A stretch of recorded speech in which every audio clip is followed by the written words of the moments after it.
Good evening, everyone. I am Steve Winston, the Managing Director of the National Jewish Assembly, the NJA. Thank you for joining us this evening on what is, well, certainly where I am, quite a nice hot evening. So thank you for dedicating your time to joining us to hear from the Israel Police's international spokesperson. So just to go through a couple of housekeeping rules, if you could mute your microphones just so that we don't have any distracting background noise when our guest speaker is presenting to us. Feel free to leave on your videos. You can also switch them off, whichever you prefer. I often find that it's nicer to see a Zoom meeting full of active videos so that we can get a sense of, you know, who's with us. And at the moment, we have a bit of an issue with our chat facility in Zoom. It seems to have gone walkabout, and I will, once I've handed over to our guest speaker this evening, I will be looking into that to try and get it up and running. But in the meantime, we will take questions at the end of our speaker's presentation. And we will do that by asking you, anyone who has a question, to raise their hand. And you do that by going down to the reactions icon in your Zoom screen and clicking raise hand. And we will try and be as orderly as possible. And then you can directly put your questions to Dean. So without further ado, it's an honor for us to have with us this evening Dean Elsdunne, who is the international spokesperson for the Israel Police. During his time spent combating terror as a lone soldier in an elite undercover unit of the Israel Border Police, Dean gained a much deeper understanding of Israel's efforts to keep the public and its civilians safe and secure.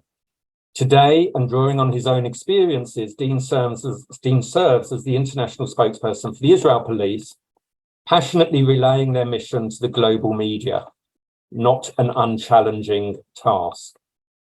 As the voice for over 32,000 police and border police officers, Dean witnesses the damaging impact of misinformation firsthand. And, you know, if we're honest with each other here, there's no reason not to be. We know that misinformation is prevalent, way too prevalent in the discourse over the Israel-Palestinian conflict.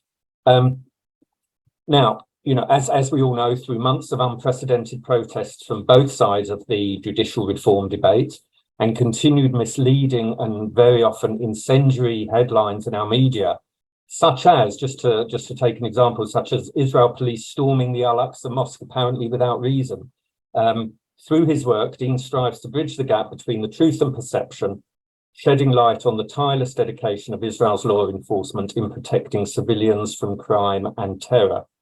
Just last Friday, I think, if I'm not mistaken, Dean addressed the nation of Israel, addressed the people of Israel, reaffirming the Israel Police's dedication to keeping its civilians, its people, safe and secure.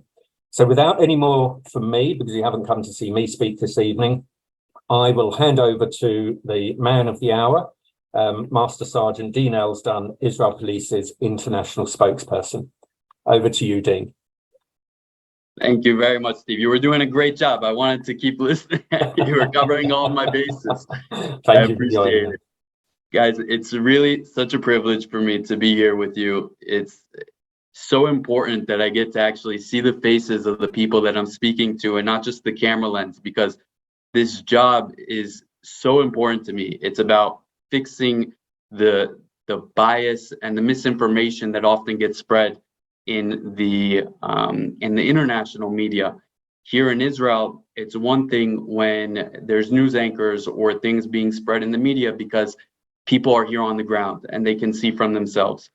But we have an international community who isn't always privy to seeing the fake news for what it is. So I want to really, firstly, I know I was kind of introduced in depth, but go a little bit further into explaining who I am, where I came from. My name is Master Sergeant Dean Elsdunne, like Steve shared with you guys. I made Aliyah to Israel about 5 years ago from Miami, Florida. which is a long way from home, some would say. But I had a dream that I'm going to serve my country. And this dream was built on the concept of, if maybe some of you familiar with former US President JFK's inaugural speech. He said, don't ask what your country can do for you, ask what you can do for your country. And that's the principle that I was instilled on, that I grew up on, that I believed in. And so when I finished my college degree in criminal justice, I said, I'm coming to Israel and I'm going to do whatever I can to give back to my country, because us as a Jewish nation, we have no other home. This is where we're going to come to. It doesn't matter where we are in the world. Israel will forever be our homeland. And that's what it means to me. So when I came to Israel, I had the privilege of serving in an elite undercover unit that's known as Yamas. Yamas is an undercover counterterrorism unit that deals mainly with high-valued targets, high-valued terrorists, high-valued or direct engagement with terror that's happening immediately. And so when I got into this unit, as some of you may know, they can draw parallel from the Netflix series Fauda, and others that aren't familiar with it, I'll explain a little further in depth what the missions itself entailed. These missions are going undercover in some of the most dangerous places of Israel in order to get terrorists who want to harm civilians. They want to harm civilians indiscriminately. They don't care if it's women, if it's children, if it's the elderly or families. They just want to commit terror. And so through my experience, I really got to see firsthand the missions that we're going through and what we're doing around the clock in order to protect our civilians. And when I say we, I mean all the security forces, because at the end of the day, the Israel police has multiple bodies underneath it, including the border police, which I'm sure a lot of you are familiar with. Its Hebrew name Magav, or Mishmar Gvul. And we work closely with the IDF, we work closely with the Shabak, the Israel Security Agency, and all these different various agencies with the same goal of protecting our civilians. So why I really want to share with you my experience is so that you can understand where I came from and now what I'm seeing and how I can contrast the two. And one of the things I want to share with you is an operation that I went on early on in my time in the unit. And that was, they're usually classified, but it was released to the public because of its significance. And so a few years ago, if we rewind a little bit, it was the end of the year, about December time. And our intelligence, which is some of the best intelligence in the world, came out and they came to our unit and they said, listen, we have a verified threat that there's a cell of ISIS members that are inside of Jerusalem, and they're planning to commit an attack. Right now, they're looking to obtain firearms, to obtain rifles, and they're learning how to make bombs, improvised explosive devices. And so this became, the second that it came into our hands, it became our top priority. And so we investigated the claim and we found out exactly where they were. And we went right away in order to apprehend these terrorists. These terrorists were planning to commit an attack on Israel's National Independence Day. And they wanted to do it in central locations. They wanted to do it in Jerusalem. They wanted to do it in Tel Aviv. They wanted to commit an attack with multiple backup plans to harm as many civilians as possible. And our unit needed to act fast. Even though it was December and they were planning it for the Independence Day, when it's a threat like this and they're verified that they're ISIS members, in a second the attack can change. Something can shift and the attack could be tomorrow. So we didn't have time to waste, and we closed the perimeter on their house. We used the cover of night to get inside of this village, and we were able to apprehend the ISIS members. Later, it came out, all the information about what their plan was, about that they already had weapons in their possession. And it just goes to show the level of threat that our nation is dealing with. And this is just one operation of thousands and thousands of operations that are going on throughout the year. The attacks that we hear about and the foiled attacks that we hear about are a drop in the bucket compared to the operations that we're on every single day throughout the different various security forces. And so when we go in and this operation came out that security forces went into a Arab village, a predominantly Arab village, to get these terrorists and people who want to harm civilians, the headlines that read in the international media were Israel security forces raid village. And you see the videos of big, massive vehicles coming in, and you don't understand the context. There's no context there. And so that's the importance of perspective. And so when I got out of this unit, I was approached with an opportunity. The Israel police told me, Dean, we would really like for you to share your knowledge because you saw firsthand what you're doing in the actual field versus what's being said in the media, and share it whatever way you can. And so that's what I do today as the international spokesperson for the Israel police.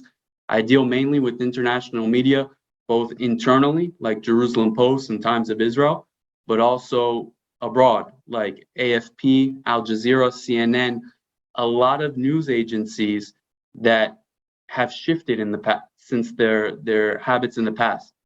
Journalism as a whole has shifted from what it was in the past.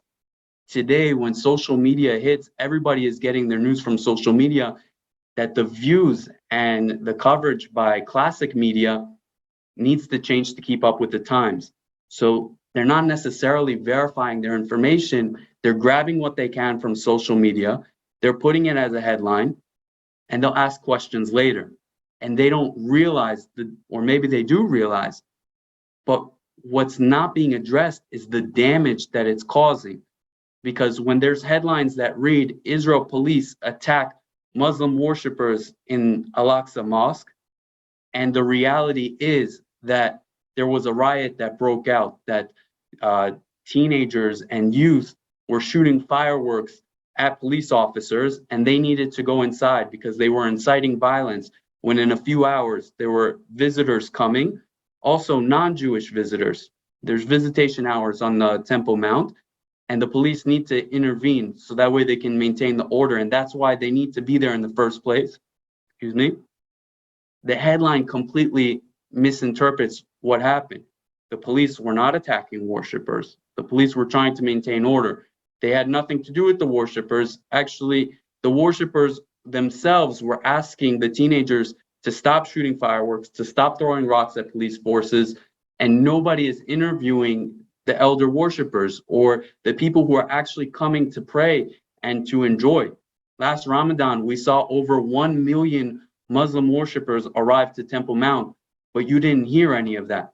All you heard was that there was a riot that broke out on Temple Mount, and the Israel police, and the same video on replay going into the mosque where they barricaded themselves, the teenagers barricaded themselves along with the worshipers, so that the next morning they can harm the visitors who are coming.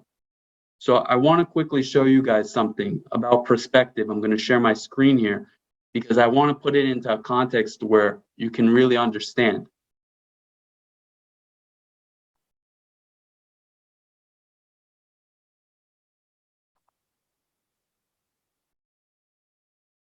So here you have a picture, and the picture shows two different circles. You have one circle on the left and you have one circle on the right. And now these two circles have circles in the middle, and they're different sizes. They might look the same size, but they're different sizes. So I want you guys in your head to please determine which one is bigger, the one on the left or the one on the right. And I remind you guys that they are two different sizes. There's no option here of not choosing, or left or right. So take a minute to look.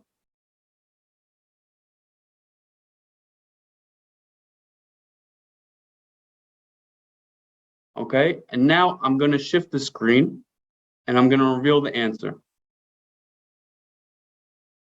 So if it's okay with you, Steve and Daya, I just want everybody to go off mute just for a second so that we can hear out loud what the consensus is. Maybe throw out a few answers, left or right. As you said. Yep, that's fine. Yes.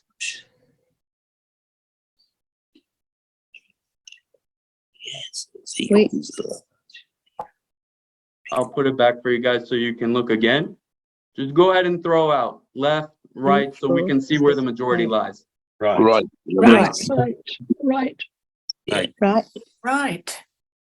Fair. Because of more. Right. That means it's got to be the left one. That's what I think. Focus on. So I want to show you guys something. If you can go back onto mute and I'll move forward. Now which one looks bigger? Left. Left. Looks a lot bigger. Yeah. What if you join them all together? I think that's Probably left. So you guys can see that from what you thought in the beginning, your perspective shifted. And I told you guys, you had to pick one or the other. You had to pick left or right. And now I'm showing you, even though the majority said right was bigger, here I'm showing you a picture where the left is bigger. But that's not the kicker. The kicker is that they're the same size. Both of them are the same size. That second picture I showed you was an altered picture, but you chose a side, even though at first maybe your conscience told you they're the same size. Somebody who you considered as a reliable source told you, no, they're different, and you need to choose. It's one or the other. And then the second picture I showed you was altered, and it was easily altered. And that's what we're seeing in the international media. That's what we're seeing with terror organizations using altered videos as propaganda. Let me move this here.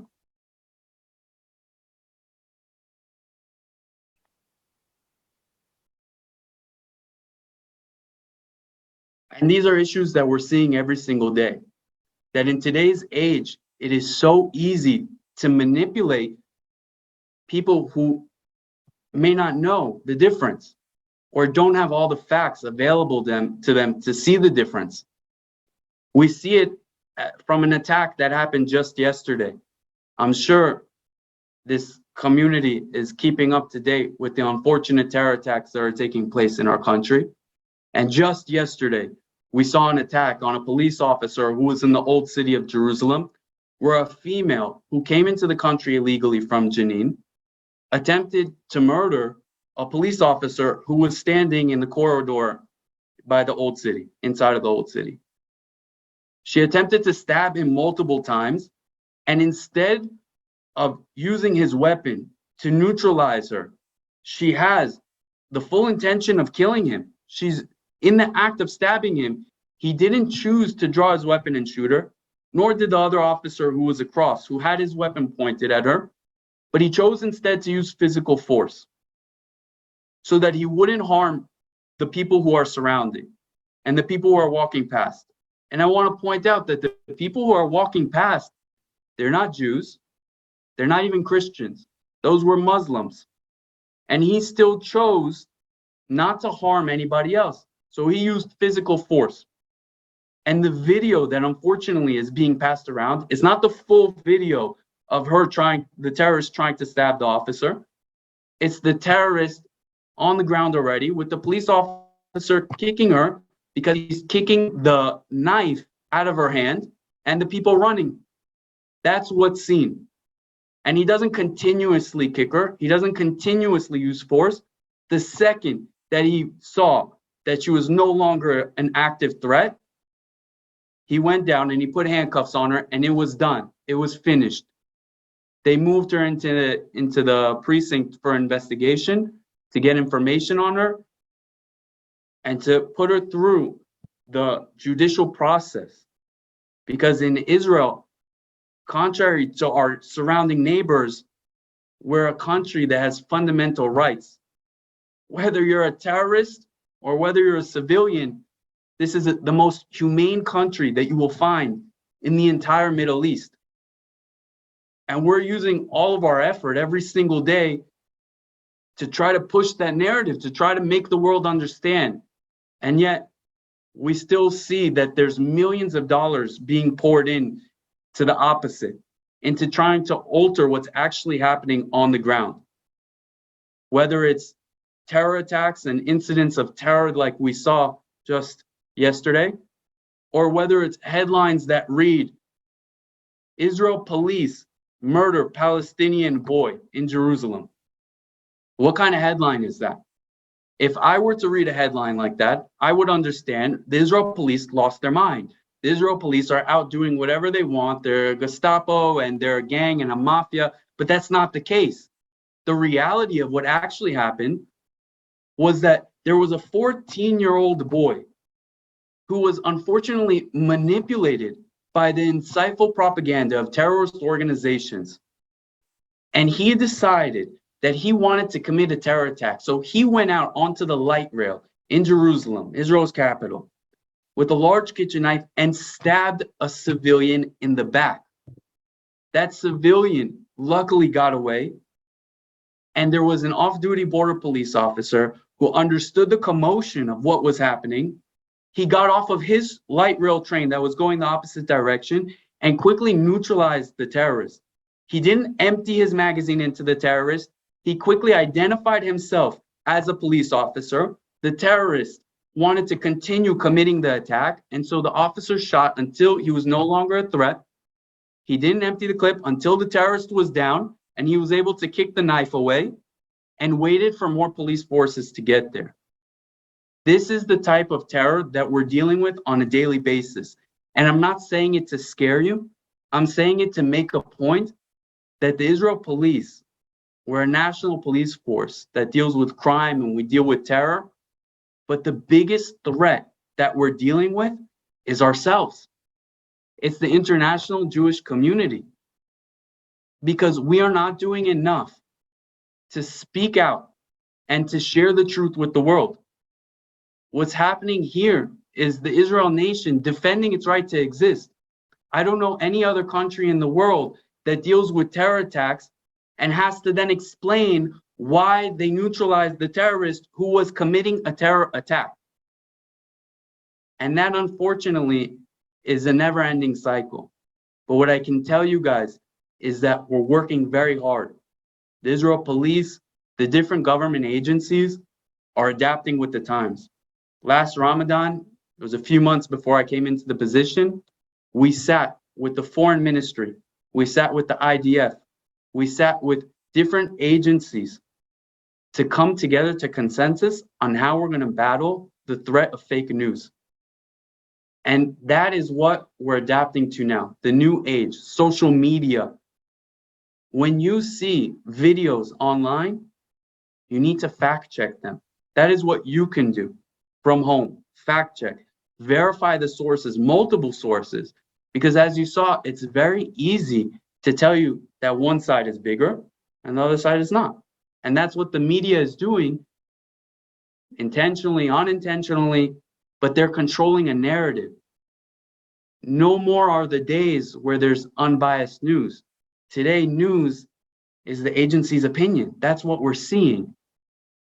And so I ask of you to remember to look at the different sides. Now, I know that the country is dealing with a lot of different challenges, not just on the terror front.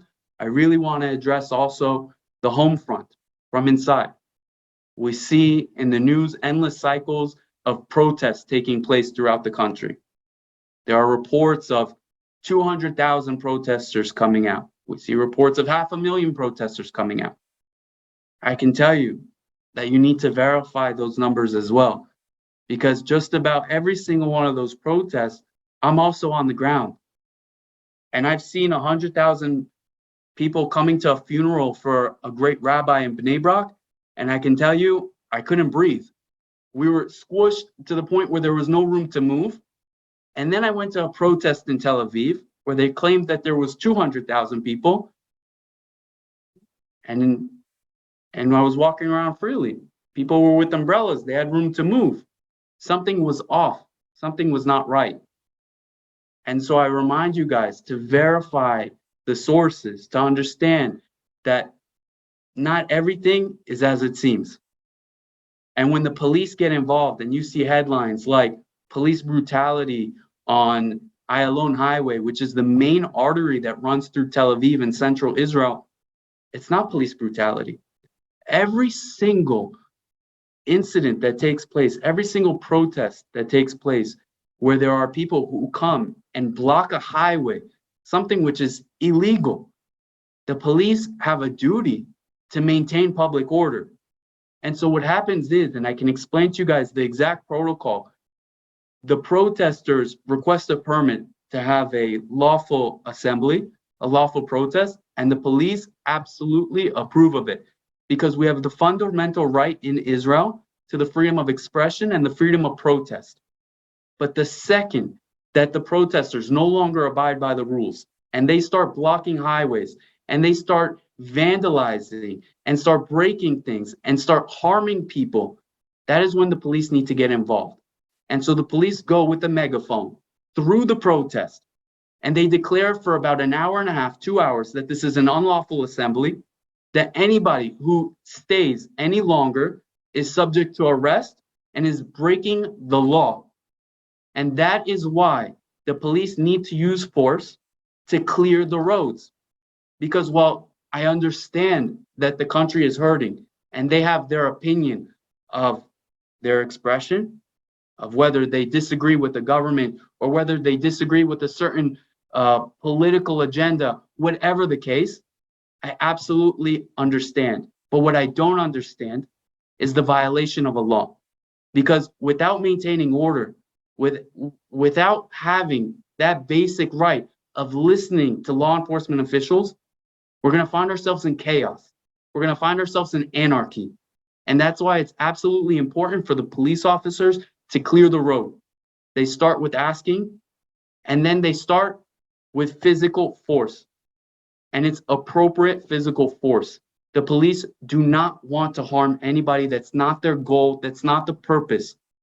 The police are from the community. Some of the people protesting are their family members, are their friends. These police officers, for more than half a year now, have been spending every Motzei Shabbat, have been spending every single protest, nights, holidays, vacations canceled, out in the streets with the protesters to ensure that there's a safe environment, that no terror attacks are happening, that neither side of the protests are harming each other, that stores are not being vandalized because of the people who are walking through the streets and might take advantage of that opportunity. The police are there to ensure the order, and that's what they need to do for the country. So I want to remind you guys also on that front.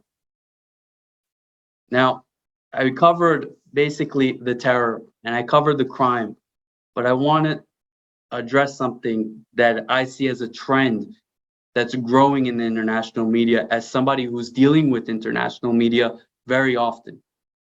What we're finding is that the international media are using Israel's government as an excuse to justify terror attack or different things that are happening internally in our country. We might have a terror attack take place in the heart of Tel Aviv, and then the second that a political official comes out with a statement, they automatically shift the focus from a heartbreaking terror attack where people were murdered, where, for example, the D family, where a mom and her daughters were murdered, they call it a shootout. There's no recourse, and we need to really use all of our energy to reach out to this agency to correct their headline. We see headlines like certain political officials who get online to an interview and anchors are telling them, well, the Israel security forces like to kill children. That is an actual quote from an interview with a high-ranking political official, Israeli political official. And this is because they're using the cover of Israel's government to excuse their biased and misinformation that they're publishing to the world. So I think that I covered really a lot of bases, and I'd like to hear from you guys.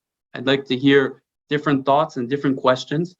it's really important to me that you have the opportunity to ask somebody who's here in the field and get credible information. Okay, Dean. Thank you for that. That was a very enlightening presentation of the situation in Israel as it stands today. I see we have one lady has put her hand up. I must apologise. We cannot seem to get the chat facility working, but in any regard, we will be taking questions from you, which in order, and you can put them directly to Dean yourself. So without further ado, Layla Cumber, if you would like to unmute yourself and kindly put your question to Dean directly. Hi, good evening to you. A long time ago, I was trained how to counteract Arab propaganda. All this started with the Lebanese war, where there was manipulation of photos in the press. I understand what you are saying, but actually you've come right into the middle. This should have started, counteracting the propaganda in the media should have started a long time ago. To ask a person to call in or whatever, or to write a letter, you've got to be trained how to do it. You've got to know what to say. A lot of people that come on the radio to these talking programs, they don't know, their message is what they want to say, but they don't know how to process it.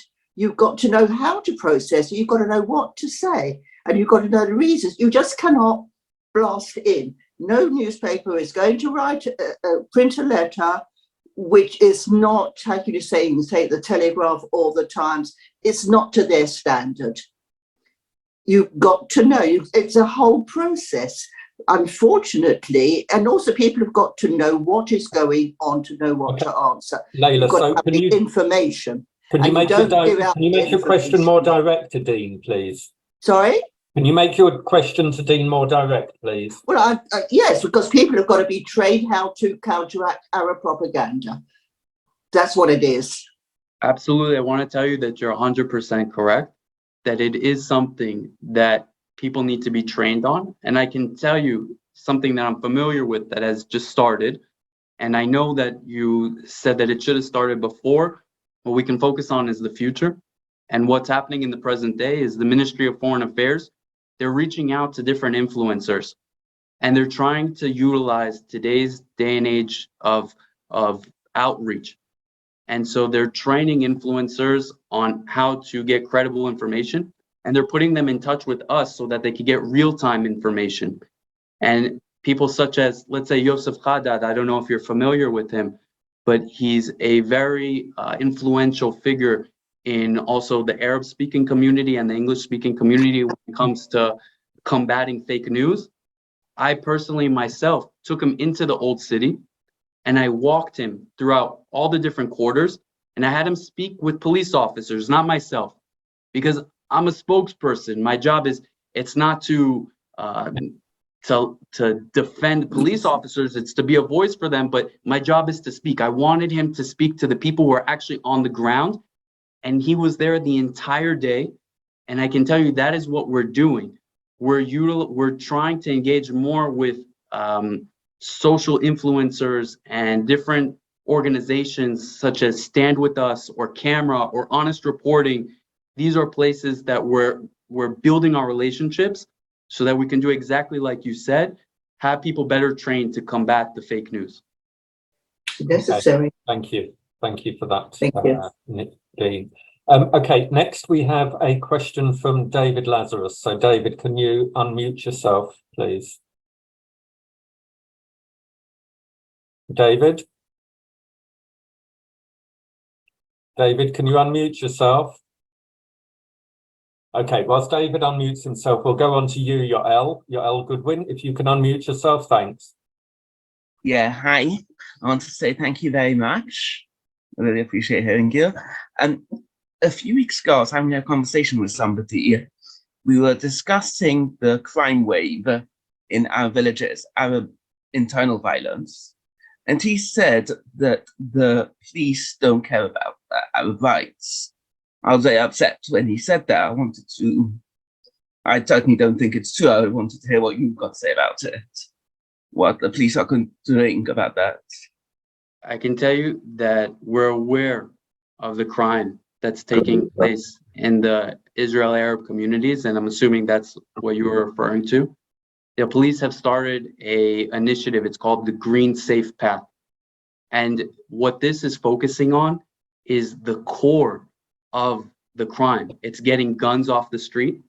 It's attacking organized crime, and it's attacking them at the base. But this is not an initiative that's solely on the police. The police are focusing on this, and it's a priority where we've established special police units. We've increased the police presence, and we've brought in different agencies like Law 433, which is equivalent to, let's say, the United States FBI, where they can really focus in on organized crime.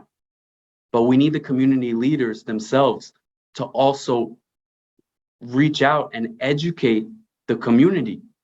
The Israel Arab community is seen no different as the community in Tel Aviv or Jerusalem by the Israel police. There are civilians, there are citizens, and we're doing everything we can to protect them and to prevent the crime. But you have to also understand that we're a police agency. There are different laws and rules that we follow when it comes to making arrests. And we can't arrest somebody without evidence and without due justice. And so far, I don't have the exact number with me, but I can tell you that we've taken over 3,000 firearms off of the street in the Israel Arab communities. That is a massive number. It's much larger than any previous year. And we're continuing. The year's not over. It's a main focus for the Israel police. And I want to tell you, address the question head on, that the Israel police cares about the Israeli Arab community equally as it does the other communities. Because I want to remind you, the Israel police is also made up by Israeli Arabs. It's made up by Christians and Druze and Muslims. It's made up by a vast majority of people. Okay, thank you very much. Okay, thank you for that, and thank you, Yael, for your question. David, back to you. If you can unmute yourself now, David, and put your question to Dean. David, are you able? You're muted still. No, okay, here you go. You got it. Okay, go ahead, David. Thank you for your time. Dean, absolutely agree with you 110%. I actually work within a television organisation. The actual coverage is diabolical. The support from the Jewish community complaining, because I know that the weakness, the Achilles heel of any television organisation is to get complaints. The letter doesn't need to be such a great letter. It's not the Times. I'm talking about television predominantly. I think we need to stand up here in the UK and support the people of Israel exactly what Dean says. Ring the people, ring Channel 4. Channel 4, there's Ofcom, which is one of the best countries in the world to get complaints put forward. Would you support me, Dean? I 100% agree with you. I think that we need to hold different media outlets accountable. We need to call them out when we see that there's misinformation being spread, that they're not verifying their claims. And when the police are not able to provide comment on an incident or on a certain claim immediately, that doesn't mean that they can go with the other narrative, which generally comes from the Palestinian Health Authority or from Telegram or social media. Those are not valid sources. That's like quoting Wikipedia. And so people need to understand that when the police are not available to give a comment, it's not necessarily because we don't want to give a comment, but like I mentioned before to you all, that there's due process. And we can't harm the integrity of an investigation by giving out information because we want to correct a statement, even though it causes harm. Our main focus is bringing those who caused attacks to justice. Let me just ask you one question and I'll finish. So your background's Miami, yeah? Correct. So in America, you've got NBC, CNN. You've got the news agencies, which you're probably more attuned to than people like BBC, Sky, Channel 4, Channel 5. Yeah. Correct. How do they view what you're talking about compared to the British press? And if there is a problem, how would you advise people here tonight, if they were the equivalent in America, to go ahead and to raise a complaint? So are you saying to raise a complaint to the news agencies? 100% television, news agencies. Majority of it is television because television's got the greatest impact. Absolutely. I think that you guys should, that the community, the international community should utilize social media. We can't underestimate its impact. The second that something goes viral, it has a huge influence. The media can control what they want to put out. If they want to run a story, if they don't want to run a story, but everybody has the ability to give their opinion and to raise noise with their telephone, with their computer. Don't underestimate it. If you see that something is not right, hold them accountable for it. And the more pressure that they have, the more that they may be inclined to think twice before they run a verified story or a biased story, and feed into that. Okay. Thanks, Dean, for answering David's question. Angela, if you can unmute yourself. Thank you. Thank you. Thank you, Dean, for coming, and wonderful, so helpful. I want to ask you a question sort of sideways. I'm not Jewish. I'm a Gentile. I'm a supporter of Israel for 40 years and do everything I can to try and address things that I'm perplexed. I've been trying to get people to respond to the Palestinian Authority's education, and I've spent 2 or 3 years. It's like this willful ignorance and passive acceptance. And amongst the Gentile community, there is this almost sense that the BBC has this almost sacred right of truth. And what I want to say to you is, I have decided I'm going to try and address this somehow, maybe through my church. The ignorance is palpable, but it's this kind of sense that whatever the media says, Israel has to be the wrongdoer. It's the evil one, always oppressing the Palestinians. If you had to give 3 killer facts about this, just to a non-Jewish audience, can you telescope it down to sort of 3 facts, like, for example, historical inaccuracy? I would start with that as the first one. Do you think that's fair enough? I mean, there never was a land of Palestine, or there was a land of Palestine, but there never was a land that the Palestinians had. People seem to accept everything that Yasser Arafat put forward as if it's sacred. Have you got any other killer facts that I could present? Simple. I can tell you it's very difficult for me to answer your question, not because I don't want to, but because when I'm speaking to you now, I'm speaking in uniform and represent the Israel police as a whole. And so I can't give you my opinions on this matter because they can be seen as political. I do fully understand what you're saying. And without addressing a direct agency, I want to tell you that we see vast majority of agencies, okay, running the same headline or the same story without necessarily fact checking it, or without necessarily running the other side in order to maintain a neutral point. And if you so on that point, then I could actually start with the whole concept of bias. Yeah, I think that you can focus on, if you're addressing people and trying to highlight fake news, all you need to do is ask them, is there a neutral tone in this story? Israel, it's not perfect. I don't want you to get the opinion that, you know, there's no mistakes ever made, or that that our hands are clean and anything. It's a very challenging history that we faced as a nation, Israel, all the way from the very beginning, okay? but we are still the most humane nation in the entire Middle East. I agree.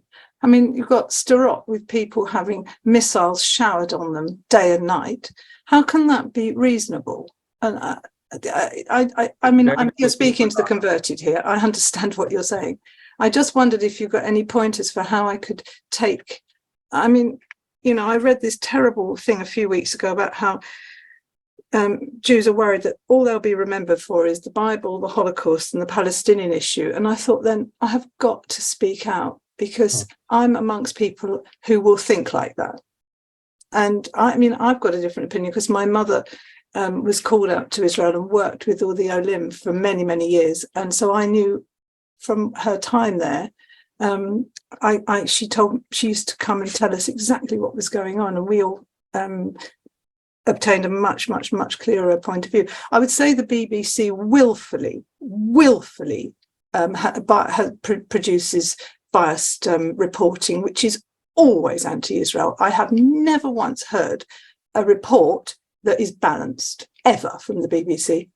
Angela, sorry, if I can just interject. You and I have spoken on several occasions, mostly via email, but you're very much in my neck of the woods, so I would be very happy to meet up with you. Brilliant. Discuss this. Okay. In more depth. Thank you. But sorry, back Thank to you, you, Dean. Sorry. because I don't know if you wanted to respond back to. I just want to respond that, you know, it's important that just like we're seeing the damage done to Israel's name, it's important to point out the facts.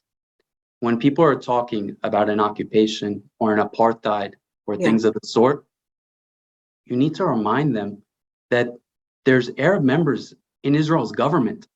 There's no, what apartheid or occupation has Arab members inside of its Knesset? Yeah, exactly. There are Arabs who are doctors. There are Arabs who are lawyers. The majority, if you walk into Shari Tzedek or Hadassah Hospital, two main hospitals in Jerusalem, the majority of people working there are Muslims, and they're treating Israelis. And when you're on holiday in Israel, the ambulances that are going through the city, a lot of times are Muslims working for Madha. And the education system, you have schools where there's Muslims with Jews. Everyone is together. You walk into the mall inside of Israel, you don't see one bathroom for Muslims and one bathroom for Jews. You see everybody like animals going all over the mall and everybody amongst each other. You know, this is something that I think a lot of people don't understand. I was in Yafo yesterday and I was going around, and the amount of cars with Palestinian Authority license plates, with the green license plate, was unbelievable. And every single one of those cars were Mercedes and Range Rovers and all these different luxury cars. So when somebody is telling you this is what Israel is going to be reminded for, send them here. Let them see for themselves. There's nothing better than coming here and seeing for themselves. We have nothing to hide. I say that to people. Anyway, thank you very much. Sorry, I've monopolised your time. Thank you so much. Thank you, Angela, and do be in touch. I will be, okay. Steve. Heath. Hi, Dean. Heath from the NJA here. Back in 2017, Interpol voted to admit the State of Palestine as a full member. And at the time, there were concerns about the potential ramifications that may have on Interpol targeting Israeli officials and the Israeli police's ability to do its important work. Now that we're 6 years on from then, I wanted to see, have any of these concerns materialized? Has it in any way changed how Israel police is able to go about its work? Israel police has a lot of different technological means and tools and focuses in order to ensure the safety of all its civilians. And I think the main focus is really emphasizing the international cooperation. I think that it's a positive thing. I don't think that there's any difficulty currently in the relationships that we have in the international community when it comes to policing. We've seen that just recently in Romania, the Israel police helped them with a case that they had there. In Greece and Cyprus, the Israel police is working very closely till this day. I can I can tell you, with the entire international community when it comes to policing, keeping Israelis abroad safe, keeping Israelis here safe from international crime rings, and all different cases. Great, thank you very much. And sorry, go on, Heath. Sorry, I didn't see any other hands up, so I was hoping to follow up with the second question if possible. There's been a lot of chat in the last handful of years about the ability for cryptocurrencies to facilitate cross-border anonymous terror funding and funding of transnational crime organizations. I understand from a recent article, I think was in the Jerusalem Post, about Israeli police's work in targeting cryptocurrency being used to facilitate criminal activity within Israel and scamming Israelis as well. Is this a large area of the Israeli police's purview now? Is it an emerging area? And if so, what's being done to tackle it? Because it seems like a pretty amorphous challenge. So there's teams that are dedicated to financial crimes, and there's also teams that are dedicated in other agencies when it comes to financially monitoring how money is being converted to fund terrorism. And so I can't get into the details of what they're doing in order to monitor or to combat it, but I can tell you that it's a focus. The police see it, the other various agencies see it, and they are using appropriate measures, lawful appropriate measures, in order to combat this this threat that's also criminal and also national security based. Fantastic, thank you. Happy to hear that. Okay, thanks, Heath. Dean, do you have time for one more question from me? As long as you need. Okay. So we've seen recently that the Eritrean refugees have been rioting and quite a few police have been attacked. Can you elaborate on what's been going on there? Absolutely. So what we saw just last weekend was a conflict that has nothing to do with Israel take place in the center of Tel Aviv. The headlines may have read that the Israel police were clashing with rioters and protesters, but what we saw is a known conflict that took place and got way out of control. One that saw 62 police officers injured and resulted in the arrest of 52 rioters. Now, the Eritrean community, which was once a part of Ethiopia, just for reference, has internal political stresses that they're dealing with. And there's groups that are for the government, for the regime, and there's groups that are against the regime. And we have asylum seekers that are here inside of Israel. And there was an event that was due to take place by the Eritrean embassy in Tel Aviv. And a group came out and said they want to protest the event. This is something that's common. This is something that's taken place in the years before. This is something that takes place in multiple countries throughout the globe. And so the Israel police sat with both sides and they laid out ground rules. And they said, this is your permit. This is how many people are allowed to attend. This is where they're going to attend. It's going to be separate from the other groups so that we don't see physical conflict. And they laid out a bunch of the guidelines, like I mentioned. Now, the second that the protest, and like I mentioned before, that in Israel, we pride ourselves on the fundamental right to freedom of expression and freedom of protest. The second that it turned physical is when we saw that we need to call in more police forces. And the police were trying to maintain order. They were trying to separate the two groups. The clashes were not against the police. The clashes were between the two groups, and the police came in order to maintain order. But it got out of control. These protesters turned into rioters who were using stun guns. They were using slabs of wood with nails in them. They were using chunks of sidewalk in order to harm police forces. And so the police had to use riot dispersal means in order to control the situation. And contrary to what it may have seemed in the media, the event took place in a matter of a few hours, and then it was completely done. And the police commissioner, Yakov Shabtai, came to the field in order to make sure that everything is happening as quickly as possible to maintain the order in Tel Aviv.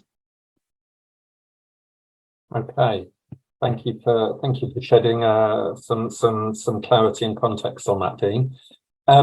I'm going to ask our one of our two chairmen to give you a vote of thanks. So Keith Rowe, if you could kindly unmute yourself. Done. Hi, Keith. Hi, Steve. And Dean, on behalf of the whole committee and every member of the NJA, I would like to really take the time to thank you for sparing your valuable time to be with us this evening. It's been very valuable for us to hear your personal experiences, to hear your background and how that relates to your position as a spokesman. And in fact, as a complete fan, I'm extremely impressed that you were part of the real life Founder. And I'd love to hear more about that, because I think it's one of the best series out there. And I think they're going to make another series. So I read, earlier today. Yeah. So that's something to look forward to. I think we should all commend the Israeli police for your absolute restraint. I think if the police in other countries had to put up with a fraction of what the Israeli police had to put up with, they would be many times more heavy-handed, and we would see far worse situations. So we should all be very grateful to you and your colleagues for really holding back as much as you do, whatever the media says. Yes. And we should certainly take on board the advice that you've given us to watch what goes on in the media, to write in, to be critical of what we're hearing and not take everything at face value, and we should fact check everything. So what you've had to tell us this evening has been extremely valuable. Thank you again for being with us. It's really appreciated. I hope maybe you'll keep in touch with us in the future as well, and keep us updated from time to time. Thank you again for your time. Okay, thank you, Keith. And yeah, thank you, Dean. It's been really enlightening. You've brought much value to our evening. Thank you. On behalf of us all at the NJA, before you all go, I just would like to once again thank you for giving up a nice warm British evening in our late summer to join us and hear everything from Dean. Just a couple of upcoming events to remind you of. If you haven't already registered, please go to our website and register. We have on the 19th of September, between Rosh Hashanah and Yom Kippur, we are hosting Christian Wakeford MP on Zoom. That's Tuesday, I think Tuesday the 19th of September at 7 p.m. And then on the 30th of October, we have an inaugural annual lecture event. And we have decided to name it in honor of a quite an unsung British Zionist hero, Lord Hor Belisha. He is famous both for his actions in government and also inventor of the Belisha beacon. And that is on the 30th of October, and we will be sharing full details of that in the coming days. So please do consider joining us for Christian Wakeford on the 19th of September, and joining us on the 30th of October for the annual Hor Belisha lecture. Dean, once again, thank you for your time. We know that a person such as yourself, your time is everything. We really appreciate you coming, and as Keith far more eloquently than I put it, I echo every word that Keith said. And just to let everyone know, for the 19th of September with Christian Wakeford MP, our very own chairman, Gary Mond, will be chairing that. So please do go to our website, www.nja.org.uk/upcoming-events and register. Dean, thanks again for joining us. All the very best to you. And please God, we will see you when we bring a delegation on a trip to Israel in the future. Absolutely. I'm looking forward to it. Lovely. Thank you, Dean. Brilliant. Thank Thank you. you. Thank you. Take care, everyone. Thank you very much. Thank you. Bye-bye. Thank you.